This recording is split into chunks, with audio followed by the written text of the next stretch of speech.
Assalamualaikum warahmatullahi wabarakatuh. Waalaikumsalam warahmatullahi wabarakatuh. Bismillah walhamdulillah wassalatu wassalamu ala sayyidina Rasulillah wa ala alihi wa sahbihi wa mawalah. La hawla wa la quwwata illa billah, amma ba'du. Saudara-saudara kaum muslimin yang berbahagia, di dalam kehidupan ini kita senantiasa mengambil iktibar, contoh dan teladan dari orang-orang sebelum kita.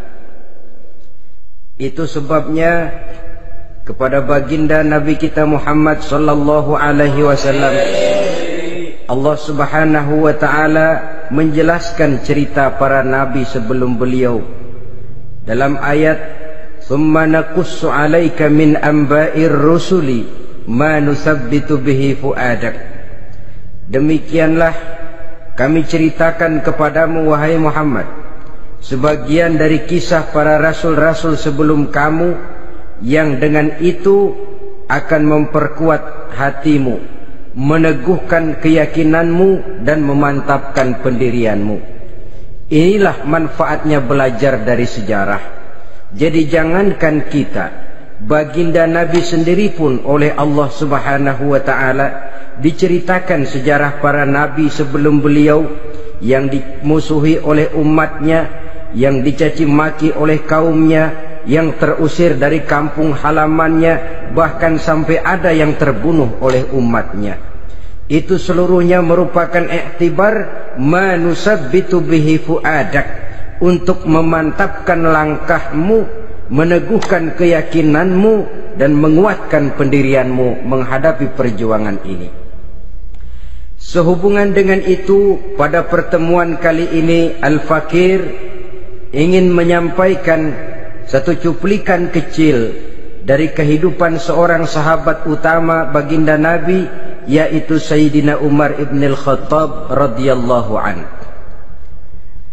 Beliau adalah Umar bin Khattab bin Nufail bin Abdul Uzza dari suku Quraisy, golongan Bani Adi.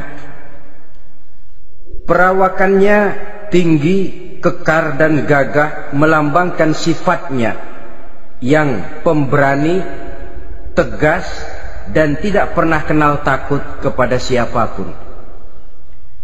Sebelum mendapat hidayah, Umar bin Khattab termasuk orang yang berdiri di barisan orang-orang yang memusuhi umat Islam. Ia terperangkap dalam tradisi jahiliyah, di mana gemar berperang dan bermabuk-mabukan juga merupakan hal-hal yang pernah dilaksanakan dalam kehidupannya sebelum beliau masuk ke dalam agama Islam. Oleh karena itu, dalam kehidupan beragama, hidayah merupakan sesuatu yang penting. Bagaimanapun banyaknya dosa dan kesalahan yang telah dilakukan oleh seseorang, tidak seharusnya menyebabkan ia putus asa dari rahmah Allah. Sebaliknya, bagaimanapun banyak kebajikan dan kebaikan yang sudah dikerjakannya, tidak perlu membuat dia besar hati, puas, bangga, apalagi menjadi lalai karenanya. Sebab kita belum tahu akan bagaimana ujung perjalanan dari kehidupan kita ini. Saudara-saudara, kisahnya pun masuk Islam merupakan peristiwa yang menarik.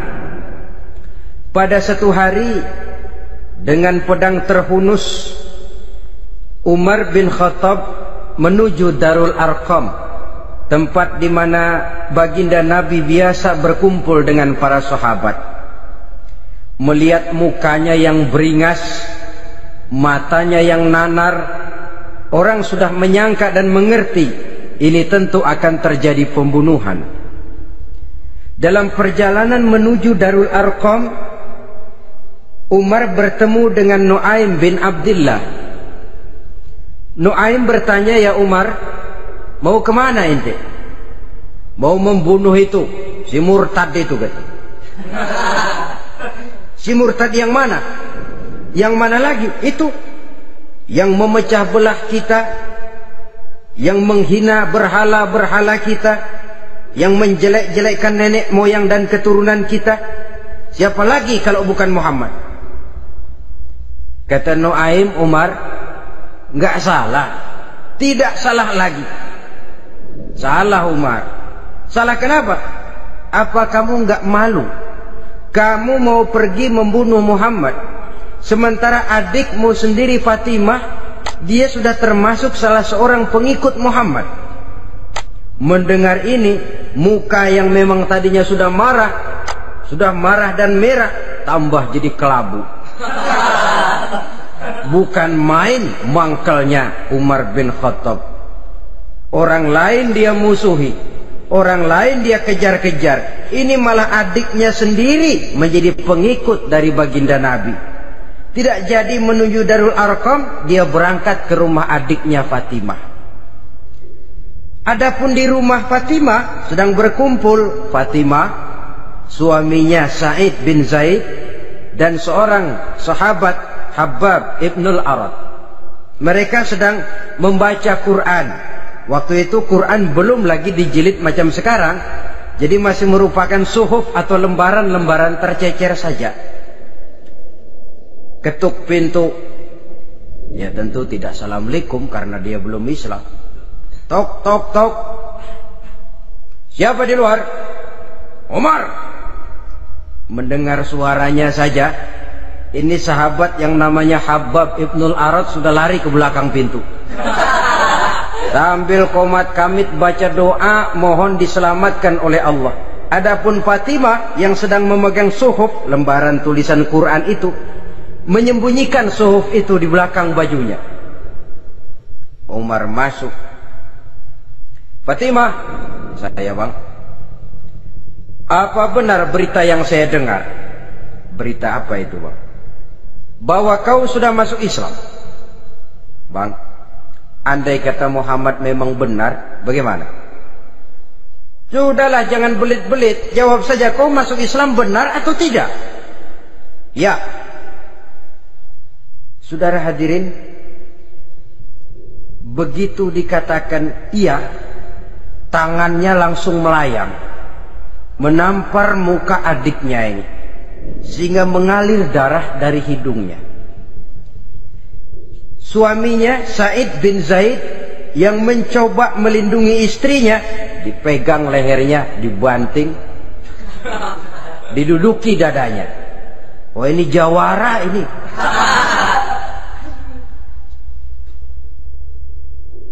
Namun pada saat sedemikian, suara kebenaran terpantul dari mulut Fatimah, adik dari Umar bin Khattab ini. Umar, apakah engkau memukul orang yang bersaksi bahwa tidak ada Tuhan melainkan Allah dan Muhammad Rasulullah? Apakah engkau menganiaya seseorang yang terpanggil untuk mengikuti kebenaran? Manusia macam apa engkau, Umar? Saudara, memang dia orang keras, tapi hatinya mudah menerima kebenaran. Sehingga mendengar kalimat adiknya ini tercenung dia sejenak, melongo, bengong kata anak sekarang. Ini kalau tidak karena keyakinan yang mantap, tidak mungkin orang ini, anak adik saya ini bicara macam begini. Umar, mengapa engkau memukul orang yang bersaksi bahwa tidak ada Tuhan melainkan Allah dan Muhammad Rasulullah? Mengapa engkau pukul orang yang mengikuti kebenaran, menerima hidayah dari Allah?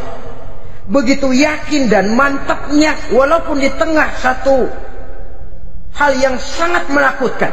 Siapa yang tidak takut orang Quraisy berhadapan dengan Umar bin Khattab yang dikenal sebagai singa padang pasir pada waktu itu? Malahan dia termasuk salah seorang jagoan di tradisi masyarakat jahiliyah itu. Ada satu pasar yang namanya pasar Ukaz. Tiap tahun di pasar itu diadakan pesta. Pertama pertandingan syair. Jadi penyair waktu itu jadi kebanggaan. Syair-syair yang menang itu digantung di dinding Ka'bah. Jadi setiap suku akan bangga kalau mempunyai ahli syair yang hebat. Nah, lalu diadakan juga lah perlombaan balap kuda, memanah, termasuk gulat. Lah Umar ini tiap kali pertarungan mesti menang. Belum pernah ada yang berhasil mengalahkan dia. Jawara. Saudara-saudara, mendengar adiknya begitu mantap hatinya, apalagi ketika adiknya berkata begitu, suhuf, lembaran yang disembunyikan di belakang bajunya tersembul. Apa yang kau sembunyikan di balik bajumu itu? Suhuf. Apa suhuf itu? Lembaran Al-Quran. Coba saya lihat. Enggak boleh. Kenapa? Kamu kotor. Orang kotor tidak boleh megang Quran. Saya mau lihat. Enggak boleh. Kalau kamu mau lihat, mandi dulu. Diturutinya permintaan adiknya itu. Lalu diambilnya suhuf tadi. Dia baca. Kebetulan ayat yang dibacanya ayat pertama dari surah Toha yang berlanjut dengan ayat 14 pada surah yang sama. Dia baca, Bismillahirrahmanirrahim. Toha ma anzalna ilaikal Qur'ana litashqa illa tazkiratan liman yakhsha. Toha, tidaklah aku turunkan Al-Quran ini untuk bikin sukar manusia, melainkan merupakan pengingat bagi orang-orang yang takut kepada Allah. Lalu pada ayat ke-14, Innani anallahu la ilaha illa ana fa'budni. Sesungguhnya akulah Allah, tidak ada Tuhan melainkan aku, maka hendaknya hanya kepadakulah kamu menyembah. Wa aqimis salata li dzikri, dirikanlah salat untuk mengingat aku. Inna sa'ata atiyatun akadu ukhfiha litujza kullu nafsin ma tas'a. Sesungguhnya kiamat itu pasti akan datang, yang sengaja waktunya kami tidak beritahukan kepada kamu semua, untuk kami balas segala setiap orang tentang apa saja yang telah mereka lakukan dalam kehidupan di dunia ini. Setelah membaca ayat ini, gemetar tangannya. Ini sih nggak main-main ini. Ini belum pernah saya baca ajaran semacam ini. Tidak patut orang yang mempunyai kitab suci semacam ini dimusuhi. Ini sesuatu yang benar, tergetar jiwanya. Hei Fatimah, Muhammad di mana Muhammad? Saya tidak akan memberitahu kepada kamu. Di mana? Saya tidak akan memberitahu. Lebih baik kau bunuh saya kalau memang maksudmu mau mencelakakan Muhammad. Sama sekali saya tidak akan mencelakakan dia, Fatimah. Kasih tahu saja, di mana dia? Darul Arqam. Bergegas dia menuju Darul Arqam. Di dalam Nabi memang sedang kumpul dengan para sahabat. Termasuk ada Sayyidina Hamzah yang juga terkenal jawara juga. Ketuk pintu. Ketuk pintu. Siapa di luar? Umar. Di dalam ini geger sebagian sahabat. Umar datang ini pasti bencana. Umar datang, wah, kalau istilah kampung, kerok dan urusan.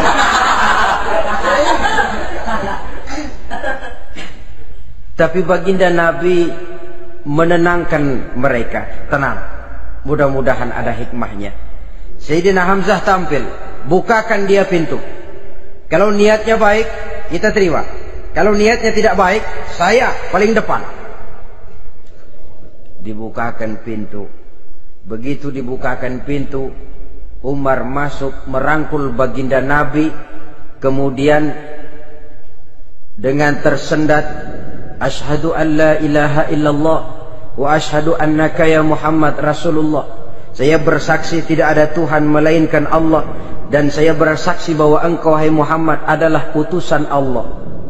Sahabat takbir semua, Allahu Akbar, Allahu Akbar. Kegembiraan meliputi suasana ketika itu. Kenapa? Karena sebelumnya dikala Umar belum masuk Islam, dia merupakan ganjalan yang paling dikhawatirkan oleh umat Islam. Setelah dia masuk Islam, jelas merupakan satu keuntungan yang sangat besar. Dan dia tertarik kepada Islam bukan karena bujuk rayu orang, tidak karena diberikan harta, tidak karena diiming-iming oleh kedudukan tinggi, Tapi karena kebenaran, hidayah menembus hatinya melalui wasilah ayat dalam surah Thaha yang dibacanya melalui suhuf yang dipegang oleh adiknya tadi. Sejak saat itu berubah 180 derajat Umar bin Khattab radhiyallahu anhu. Tetapi tetap dengan sifatnya keras, tegas, dan tidak pernah kenal takut kepada siapapun. Cuma kalau sebelum Islam, dia kerasnya kepada Islam. Setelah dia masuk Islam, muter arah. Kepada siapapun yang memusuhi Islam, dia bersikap keras, tegas, dan tidak pernah kenal takut. Bahkan setelah beliau masuk Islam, satu hari ketika di Darul Arqam kumpul-kumpul, waktu itu Nabi belum berdakwah secara terbuka karena pengikut masih sedikit. Sayyidina Umar usul, "Ya Rasul, ada apa Umar? Alasna 'alal haq fi mamatina wa mahyana." Ya Rasul, bukankah kita ini berdiri di atas sesuatu yang benar? Bukankah mati kita, hidup kita untuk melaksanakan sesuatu yang benar?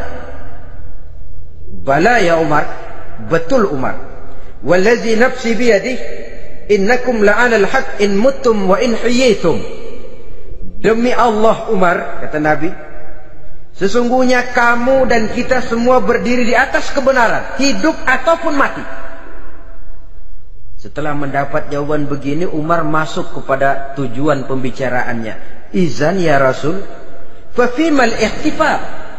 Kalau memang begitu ya Rasul, kalau memang kita yakin kita berdiri di atas kebenaran, kita hidup karena kebenaran, kita mati pun memperjuangkan kebenaran, fafimal ikhtifa. Kenapa mesti ngumpet-ngumpet? Kenapa harus sembunyi-sembunyi? Wallazi ba'asaka bil haqq, demi Allah ya Rasul, la takhrujanna wa la nakhrujanna ma'ak. Tuhan harus keluar menyampaikan Islam ini secara terbuka, dan kami akan mendampingi Tuhan dengan segenap jiwa dan raga. Sekali masuk Islam gak tanggung-tanggung. Yang kayak begini ini yang kita perlukan sekarang ini. Begitu masuk Islam, nggak tanggung seluruhnya, jiwa dan raganya masuk Islam. Beliau yang pertama kali mengajukan ide, kenapa harus dakwah sembunyi ya Rasul? Wong kita berdiri di atas kebenaran, memperjuangkan sesuatu yang hak. Kalau kita mati, kita pun mati membela kebenaran. Kenapa mesti fafimal ikhtifa? Kenapa harus sembunyi-sembunyi? Mulai sekarang mari keluar ya Rasul, saya akan dampingi Tuhan, nyawa taruhannya. Saudara hadirin yang saya hormati, selalu dia tempat-tempat yang pernah dia melaksanakan maksiat sebelum dia Islam, selalu dia kunjungi sampai dia berkata, tidak ada tempat yang pernah saya melakukan kesalahan sebelum saya Islam yang harus saya tutupi dengan kebajikan setelah saya Islam sekarang ini. Bahkan ada satu riwayat menjelaskan beliau itu yang tinggi badannya, kekar perawakannya, gemetar orang ngadepin dia. Tapi beliau sendiri sangat mudah gemetar kalau sudah mendengar ayat-ayat Allah. Sehingga ada satu riwayat menjelaskan Sayyidina Umar itu setelah masuk Islam, kalau sholat kadang-kadang bila menoleh ke kanan beliau senyum, bila menoleh ke kiri beliau menangis berurai air mata. Ada orang bertanya, ya Umar, kenapa menengok ke kanan kau senyum, ke kiri kau menangis? Itulah kalau saya ingat jahilnya saya sebelum Islam. Adapun bila saya menoleh ke arah sebelah kanan saya tersenyum, teringat betapa dulu saya membuat berhala dari korma. Saya tumpuk-tumpuk, saya susun begitu.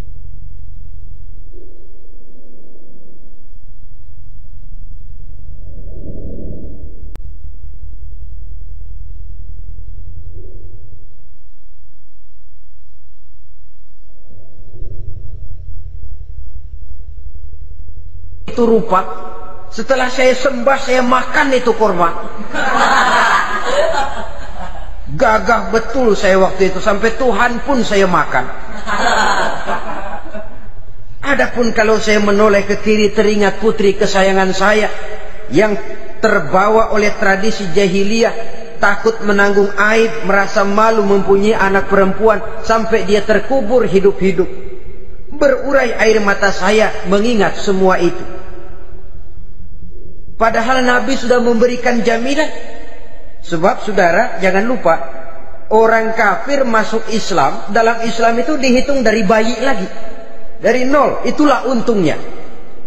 Jadi misalnya sudah 60 tahun, dari kecil sampai 60 tahun kafir, umur 61 masuk Islam. Nah, sejak umur 61 itulah yang dihisab oleh Allah. 60 tahun ke bawah gratis bersih pemutihan. Istimewa betul. Tapi jangan lalu diniatin, gua kafir aja. Nanti sudah tua-tua mau giliran mati baru Islam. Nah, itu diniatin lain. Ini yang karena faktor hidayah, saudara-saudara. Nah, cintanya kepada baginda Nabi luar biasa. Dalam setiap pertempuran beliau selalu di front terdepan. Bahkan demikian cintanya sampai ketika hari di mana baginda Nabi wafat, saudara-saudara.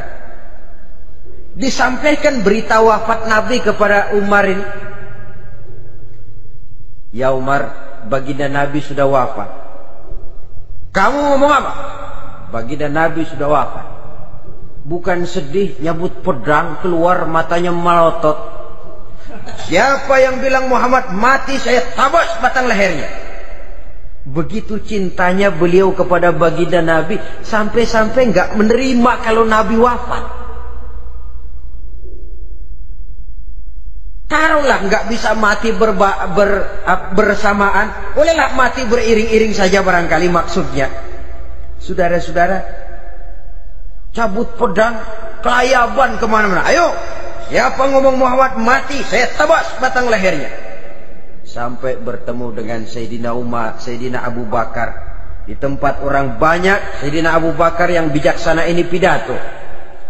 Ayuhan nas, man kana ya'budu Muhammadan fa inna Muhammadan qad mata. Wa man kana ya'budu Allah fa inna Allah hayyun la yamut. Wahai manusia, barang siapa yang menyembah Muhammad, maka Muhammad sudah mati. Tetapi barang siapa yang menyembah Allah, Allah akan hidup selamanya dan tidak akan pernah mati. Mendengar pidato ini, Sayyidina Umar sadar bahwa sebenarnya yang tidak bisa mati itu cuma Allah. Bagaimanapun agungnya baginda Nabi, besarnya baginda Nabi, tinggi akhlak budi pekertinya Nabi, cintanya beliau kepada Nabi, Nabi manusia. Dan manusia harus mati. Kemudian dibacakan surah Ali Imran ayat 144. Wa ma Muhammadun illa rasul qad khalat min qablihi rusul afa immata aw qutilan qalabtum ala aqabikum. Muhammad tidak lain daripada manusia, telah datang kepadanya rasul. Apakah jika ia mati engkau kembali menjadi murtad atau mundur ke belakang? Mendengar ayat ini dibacakan, Sayyidina Umar sadar, berurai air matanya, menangis dalam kesedihannya.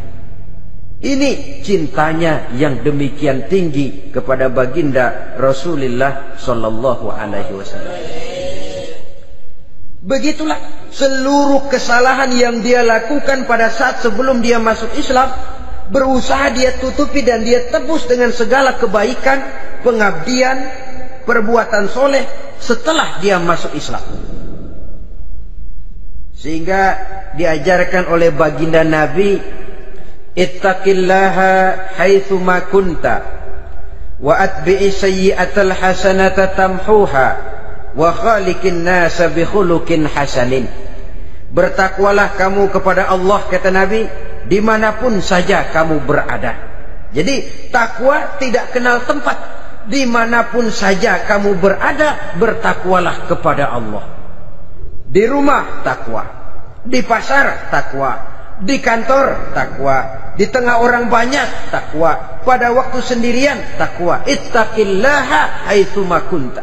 Bertakwalah kau kepada Allah dimanapun saja kamu berada. Jangan takwa pakai tempat.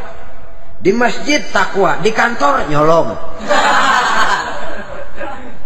Itu tidak haitsu makunta, yang diajarkan oleh Nabi. Dimanapun kamu berada, bertakwalah kepada Allah. Wa atbi'i sayyi'atal hasanah tamhuha, dan iringi perbuatanmu yang salah dengan kebaikan.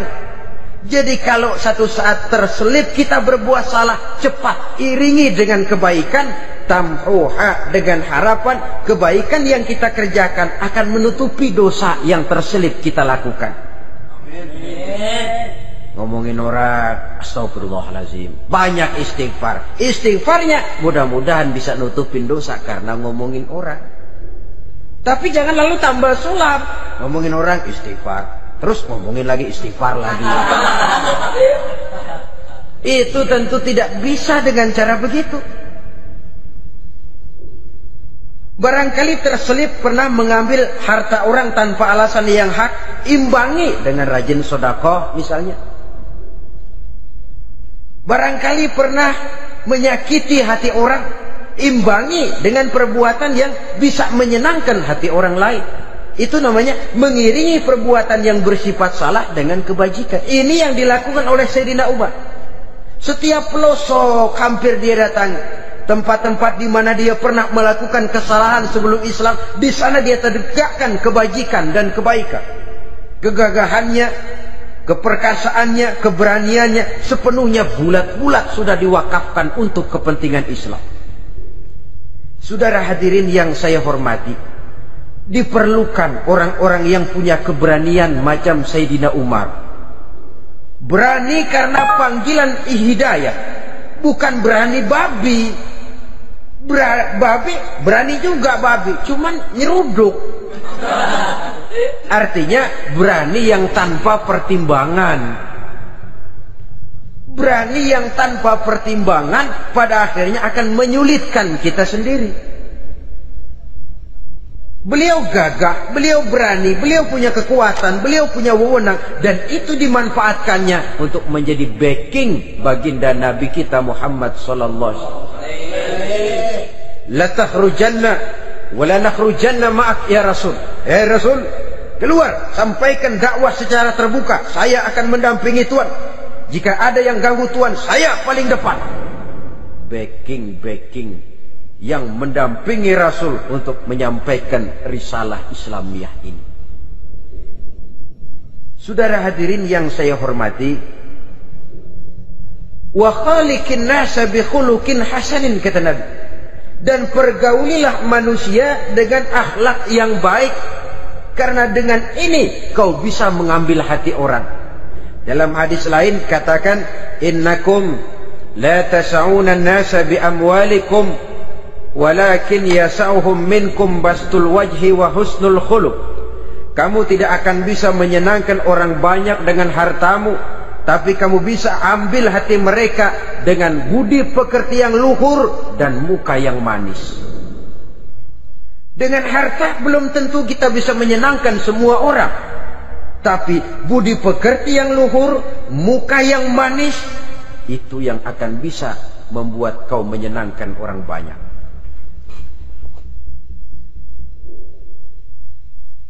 Setelah baginda Rasul wafat, pernah ketika berkumpul, Sayyidina Abu Bakar berkata kepada Sayyidina Umar, "Ya Umar, saya baiat kamu untuk menjadi khalifah." Jawab beliau, "Sayalah yang akan membaiat Tuan. Tapi Anda lebih utama dari saya Umar. Keutamaan saya akan saya berikan kepada Tuan untuk mendukung kekhalifahan Tuan." Di sini kelihatan wataknya yang tidak ambisius, gagah, berani, perkasa, tapi tahu diri, nggak nyelonong, tidak menggunakan kekuasaannya, kegagahannya untuk maksud yang sewenang-wenang. Oleh karena itu, setelah Sayyidina Abu Bakar wafat, beliau dilantik menjadi khalifah. Keluarlah pidatonya yang terkenal, "Ayuhan nas, inni qad wullitu alaikum walastu bi khairikum." Hai manusia, aku telah dipilih menjadi pemimpin kamu. padahal aku bukanlah orang yang terbaik di antara kamu. Kalau tidaklah karena aku melihat keutamaan, keteguhan yang dapat melindungi kalian, berat rasanya aku memikul amanah ini. Sebab apa? Alangkah beratnya menunggu datangnya perhitungan di akhirat nanti terhadap Umar. Ini yang jadi motifnya memegang jabatan khalifah. Sungguh berat bagi Umar menunggu datangnya saat perhitungan. Sehingga seolah-olah kalau bisalah jadi Umar bin Khattab saja, jangan jadi khalifah kalau bisa. Tapi moya umat sudah kadang memilih. Sehingga benar kalau dalam satu hadis Nabi pernah mengajarkan jangan memberikan satu jabatan kepada orang yang memintanya. Sebab orang kalau sudah minta jabatan, apalagi pakai jilat-jilat, pakai upeti-upeti, tentu ada tendensinya. Ada batu di balik udang. Kalau udang di balik batu kan mungkin nggak kelihatan, tapi kalau batu di balik udang kelihatan betul itu. Ada maunya, ambisinya. Jangan memberikan satu jabatan kepada orang yang memintanya. Seakan di batinnya Sayyidina Umar menyesali. Kenapa Umar nggak jadi Umar saja, kok mau jadi khalifah gitu. Alangkah berat perhitungan buat saya di akhirat nanti. Nah, setelah jadi khalifah, sebagai satu i'tibar, saya akan mencoba mengemukakan beberapa sifatnya yang menonjol untuk pelajaran buat kita semua. Pertama, sikapnya terhadap keluarganya setelah beliau menjadi khalifah. Kedudukan sebagai keluarga Umar bin Khattab bukan merupakan kedudukan istimewa. Itu ditanamkan betul kepada keluarganya.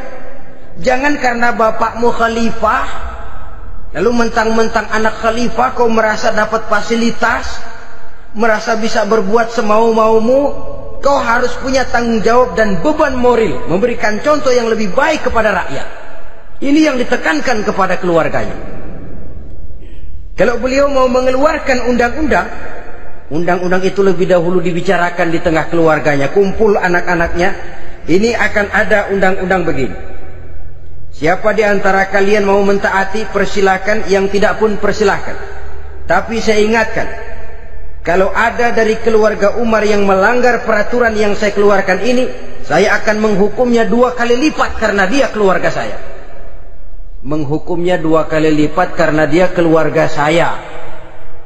Jadi bukan mentang-mentang anak babe lalu kebal hukum. Tidak. Siapa yang di antara kalian melanggar peraturan ini, akan aku kenakan hukuman 2 kali lipat karena dia keluargaku. Nah, saudara hadirin yang saya hormati, lalu berwibawa, dijaga betul keluarganya. Suatu hari beliau datang ke rumah putranya Abdullah bin Umar. Ketika masuk dilihatnya Abdullah bin Umar sedang makan daging. Makan daging. Merah muka Umar. Mentang-mentang anak khalifah ya. Mentang-mentang anak Amirul Mukminin ya, kamu makan daging. Lihat tuh rakyat kita masih banyak yang kelaparan, makan daging, makan roti keras. Padahal itu halal, sesuatu yang diperoleh dengan usahanya sendiri. Tetapi begitu hati-hatinya Umar untuk menjaga pandangan orang. Keluarga khalifah merupakan beban moral sebab akan dijadikan contoh oleh rakyatnya. Mentang-mentang anak khalifah ya makan daging. Lihat tuh rakyat, roti keras digarotin. Lain saat beliau pergi ke satu pasar. Di situ dilihat ada sapi gemuk-gemuk. Tempat lain sapinya kurus-kurus. Tanya, ini yang gemuk-gemuk sapi siapa? Sapi Abdullah bin Umar. Sapi anaknya. Panggil Abdullah bin Umar, suruh sini. Datang anaknya. Abdullah bin Umar, bagaimana ceritanya sampai ini? Begini, Bapak. Dahulu itu dengan uang saya beli sapi kurus-kurus. Lalu saya rawat Saya berikan upah orang untuk merawat sapi-sapi itu. Sampai sekarang dia menjadi gemuk. Akan saya jual dan keuntungannya tentu sesuatu yang halal. Subhanallah, kata Umar. Kau ini anak Amirul Mukminin. Jual sapimu. Ambil modalnya, untungnya, masukkan baitul mal untuk urus kepentingan orang Islam. Dia nggak mau anaknya terlibat bisnis, dompleng kekuasaan ayahnya. Karena mentang-mentang anak khalifah lalu segala macam bisnis lancar. Orang takut karena apa? Anak babe. Ada lagi. Pada waktu pembagian harta ghanimah, putri beliau yang namanya Hafsah, ini adalah istri baginda Nabi, meminta bagian. Kaum kerabat ayah, ini kerabat khalifah, kitalah dulu kerabat. Kalau kau kerabatku, maka jatahmu nanti dari ayahmu. Harta ini masih lebih banyak dibutuhkan oleh orang-orang Islam. Nanti belakangan, kalau ada sisanya. Belakangan kalau ada sisanya. La haula wala quwata illa billah.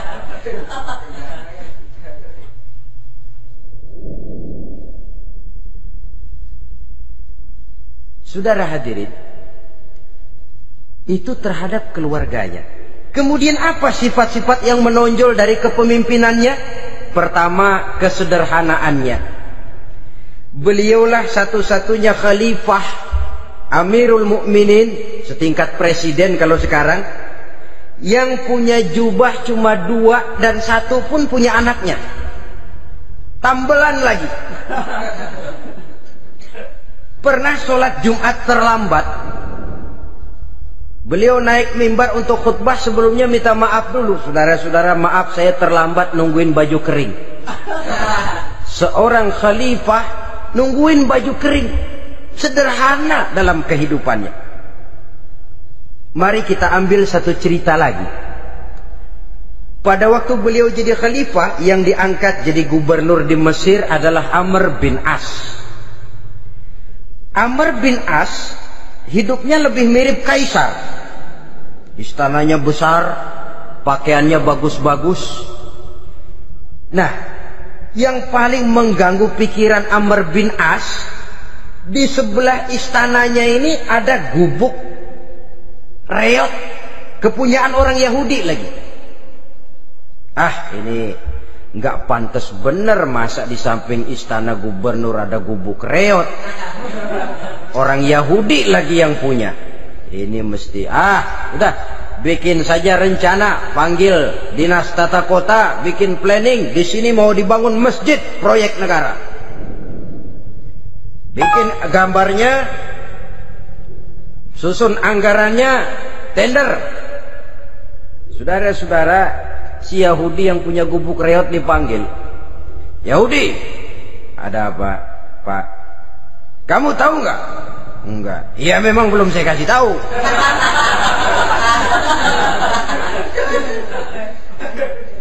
Ada apa, Pak? Itu kamu punya gubuk. Tahu? Kena proyek. Proyek apa, Pak? Kami mau bangun masjid besar di situ. Dan tidak sesuai ada gubuk reot di samping tempat gubernur. Jadi maksud Bapak, gubukmu, tanah-tanahnya mau saya bebaskan. Saya beli.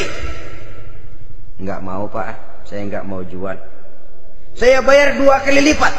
Enggak mau. 3 kali lipat. 6 kali lipat juga enggak mau, Pak. Saya dari muda peres keringat banting tulang cuma segitu-gitunya, Pak, tempat saya tinggal. Gubuk reot sama tanahnya sedikit. Makmur saya, Pak, cuma rumah sama sumur.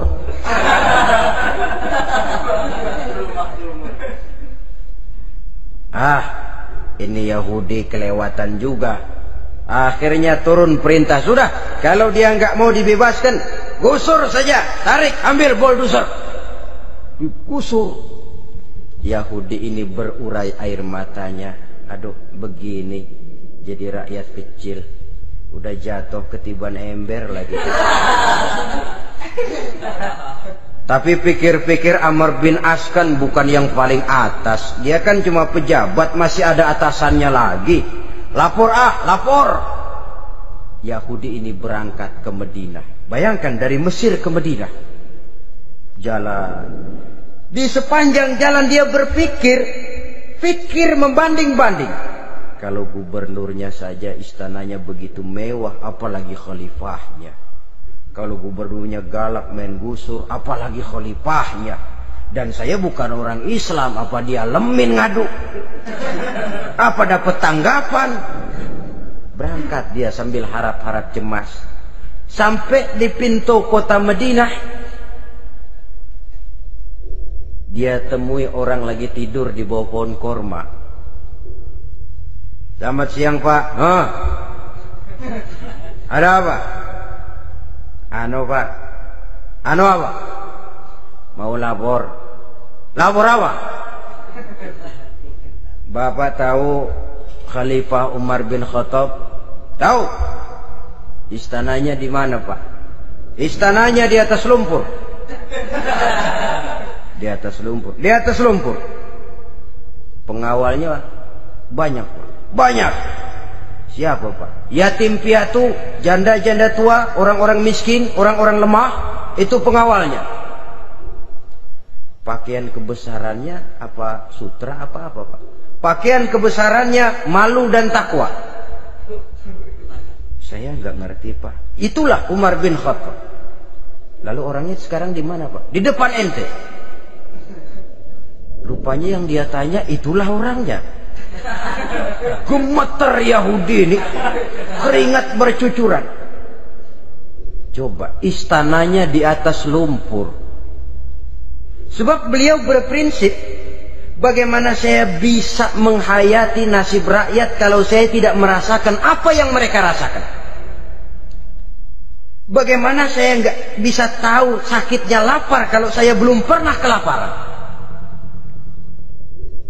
Itu prinsipnya. Istananya di atas lumpur. Para pengawalnya yatim piatu, janda-janda tua, orang-orang miskin, orang-orang lemah dan tidak mampu. Dan pakaian kebesarannya malu dan takwa. Kamu dari mana? Dari Mesir Pak. Ada apa? Mau laporan gubernur Bapak di Mesir yang namanya Amr bin As. Kenapa? Main gusur aja Pak. Ceritanya, iya dia mau bangun masjid. Kebetulan di areal itu saya punya tanah sama gubuk segitu-gitunya. Saya nggak mau dibeli, digusur Pak. Saya mau mencari keadilan. Begini, kamu lihat tempat sampah itu, lihat. Di situ banyak tulang. Coba kamu ambil kemari satu, tulang unta, bawa sini. Bingung Yahudi. Pak, saya kemari mau cari keadilan. Kalau tulang mah di Mesir juga banyak Pak. Sudahlah, pokoknya kau ambil saja tulang itu. Coker dapat dikasih. Tulang itu digaris lurus oleh Sayyidina Umar dengan ujung pedang. Red. Nah, nih, kau bawa kepada Amr bin As. Makin bingung itu Yahudi. Suruh bawa tulang cuman digaris. Nanti saya ngomong apa Pak? Sudahlah, kasih saja. Pulang dia. Sampai di Mesir. Tuan Gubernur, ada apa? Saya baru menghadap Khalifah. Kemudian beliau sampaikan ini, dikasih tulang. Amr bin As ngelihat tulang ada goresan lurus dengan ujung pedang, gemetar. Badannya keluar keringat dingin. Panggil kepala proyek. Proyek batal. Masjid nggak jadi didiriin. Itu gubuk Yahudi diriin lagi. Ini Yahudi makin bengong. Ini gubernur dapat tulang doang segitu takutnya.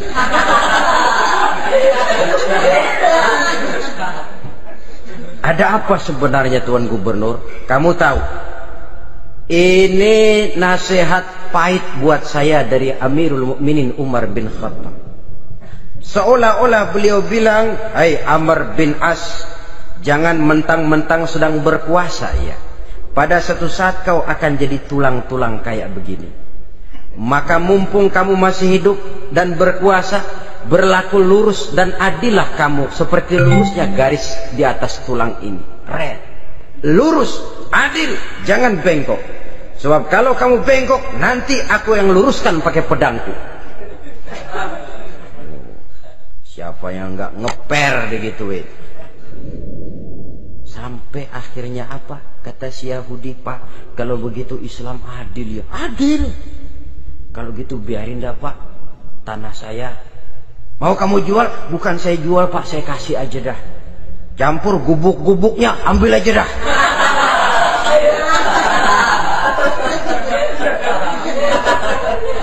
Masuk Islam si Yahudi ini oleh karena keadilan dari Umar bin Khattab.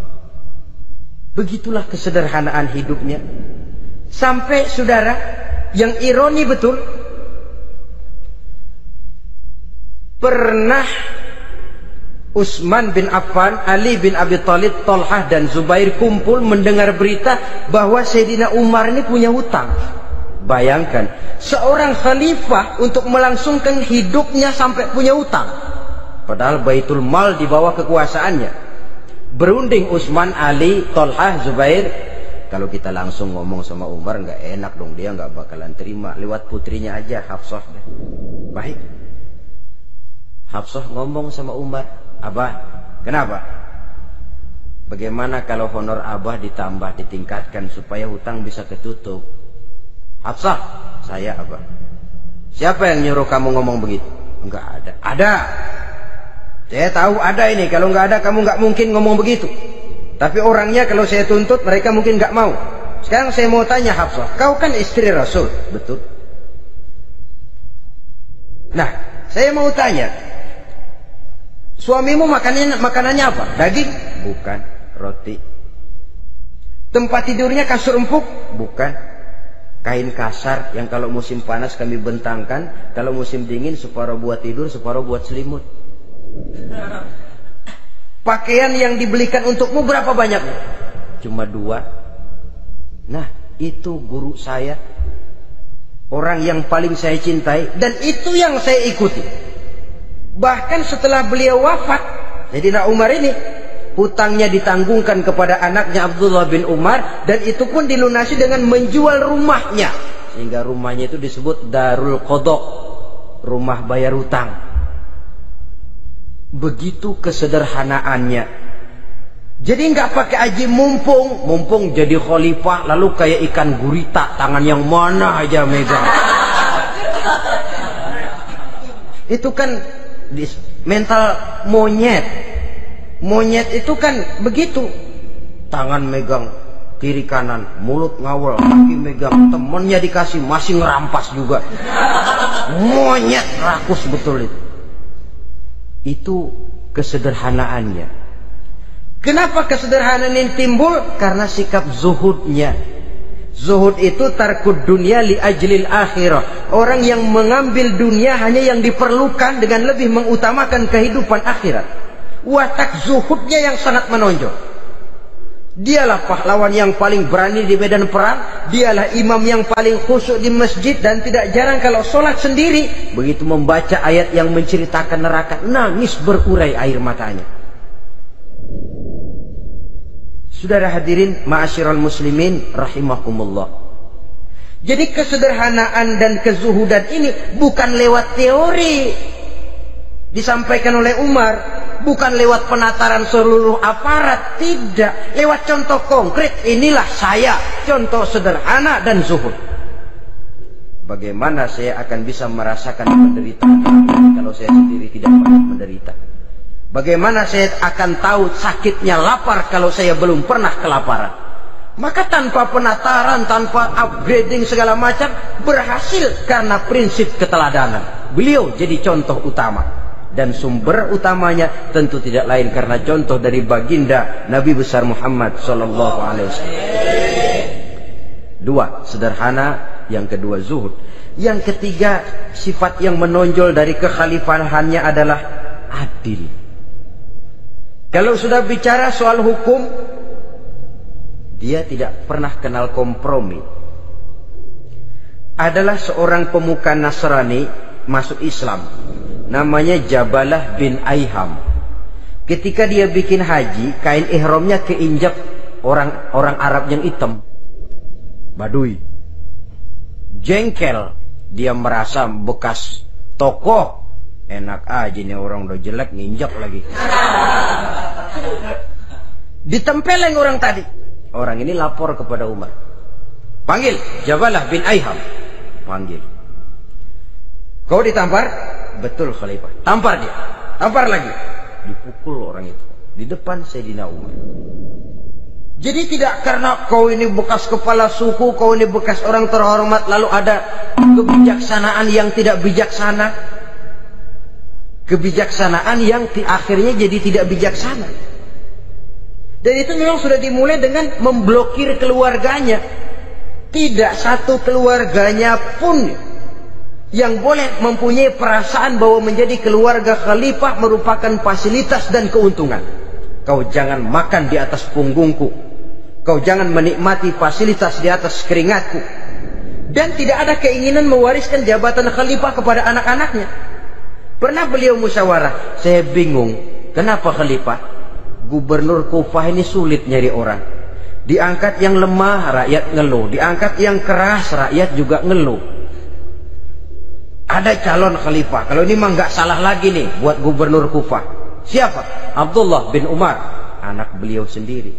Melotot matanya. Jangan macam-macam kau. Cukup satu orang Umar memegang jabatan ini. Kalau berhasil, kami keluarga Umar sudah merasakannya. Kalau gagal, cukup kegagalan seorang Umar. Tidak berusaha mengorbitkan anaknya. Wah, anak babe diangkat jadi jadi tidak, malah diblokir, cari yang lain. Tapi Abdullah bin Umar cukup syarat ya khalifah, dia orang bertakwa dan soleh. Yang takwa dan soleh bukan cuma anak Umar, anak orang lain juga banyak yang takwa dan soleh. Itu prinsipnya. Sehingga ketegasannya ini membuat orang jadi sungkan. Dan tidak seorang pun berani kirim-kirim upeti hadiah. Pernah itu ada pejabat dari Azerbaijan kirim makanan, kue, mending apa? Kue. Gitu dicicipi enak. Enak juga ya kue ini. Enak khalifah. Ini di sana apa makan rakyat biasa? Bukan, ini makanan orang-orang fit. Nah, dibungkus lagi itu kue. Dibungkus. Ontamu mana? Di luar. Ambil, bawa pulang, serahkan lagi kepada gubernur di sana, kasih tahu salam dari Umar bin Khattab. Kenyangkan dulu rakyat dengan makanan seperti ini. Kita belakangan.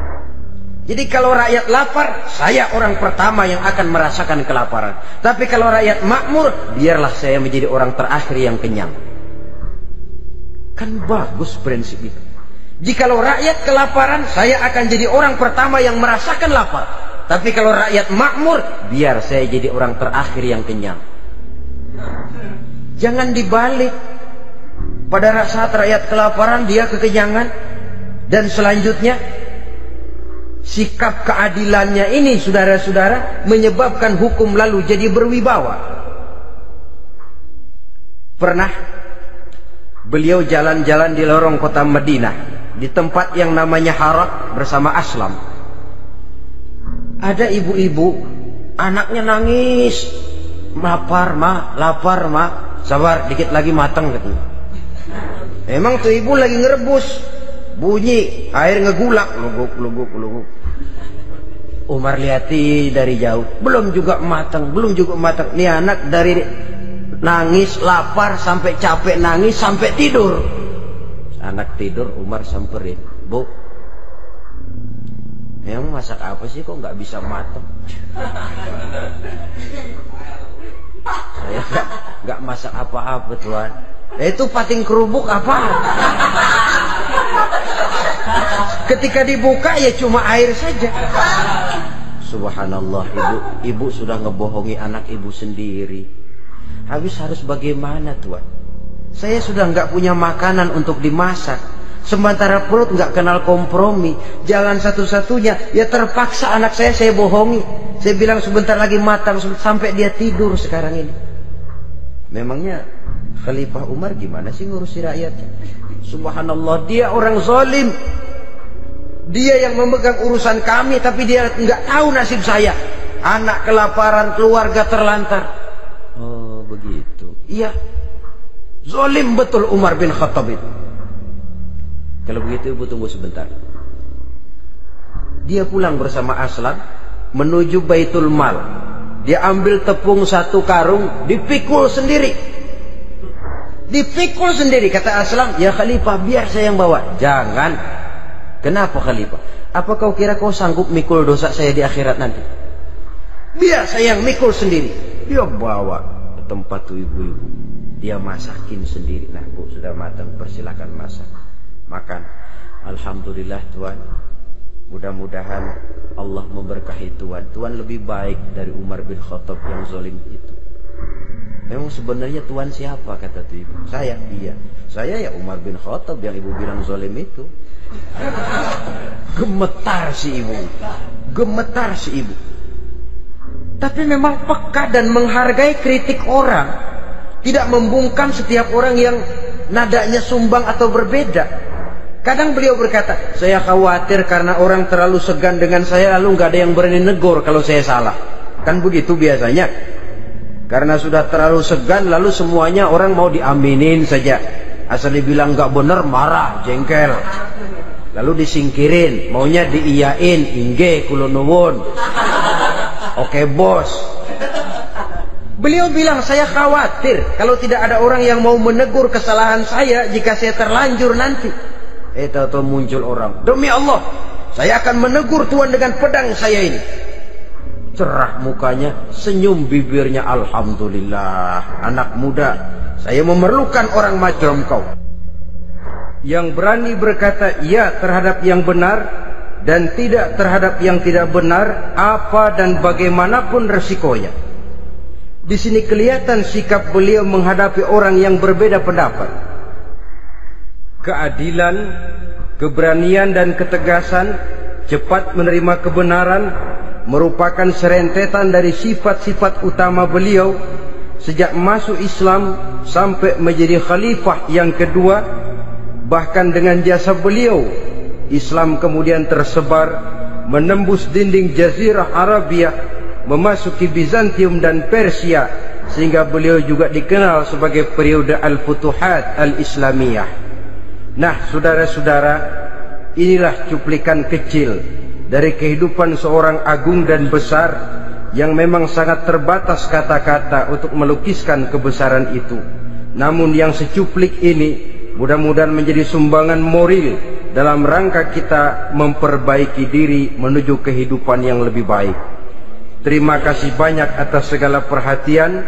Mohon maaf atas segala kekurangan. Usikum wa nafsi bitaqwallah. Wassalamualaikum warahmatullahi wabarakatuh. Waalaikumsalam.